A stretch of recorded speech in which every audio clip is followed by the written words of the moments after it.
Welcome to TG24 TV. నేను సుమలత. మేడ్చల్ జిల్లా కుత్బుల్లాపూర్ నియోజకవర్గం చీడిమెట్ల పోలీస్ స్టేషన్ లో నూతన సంవత్సరం 2026 TG24 TV news channel calendar ను ప్రారంభించిన Jeedimetla police station CI Gaddam Mallesh ఈ కార్యక్రమంలో మాట్లాడుతూ కేబుల్ ఛానల్ అంచెలంచెలుగా ఎదుగుతూ ప్రజలకు ప్రభుత్వాలకు మధ్య వారధిగా ఉంటూ ప్రతి ఒక్క న్యూస్ ప్రజల మధ్యలోకి తీసుకొస్తున్న ఛానల్ TG24 న్యూస్ ఛానల్ అని అన్నారు.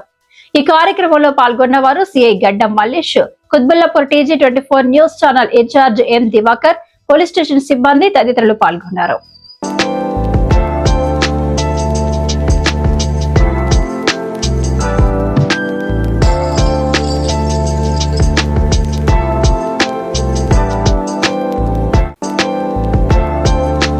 ఈరోజు TG24 టీవీకి సంబంధించినటువంటి క్యాలెండర్ను రిలీజ్ చేయడం జరిగింది. ప్రజలకు ప్రభుత్వానికి మధ్య మీడియా సంస్థలు వారధిగా ఉండాలని, ప్రభుత్వ పథకాలు ప్రభుత్వ ఆలోచనలు ప్రజల్లోకి తీసుకెళ్ళడానికి ఎప్పుడు ముందుండాలని జీడిమెట్ల పోలీస్ తరఫున. హాయ్ అండి, నేను మీ Satyasri. Please do subscribe TG24 TV.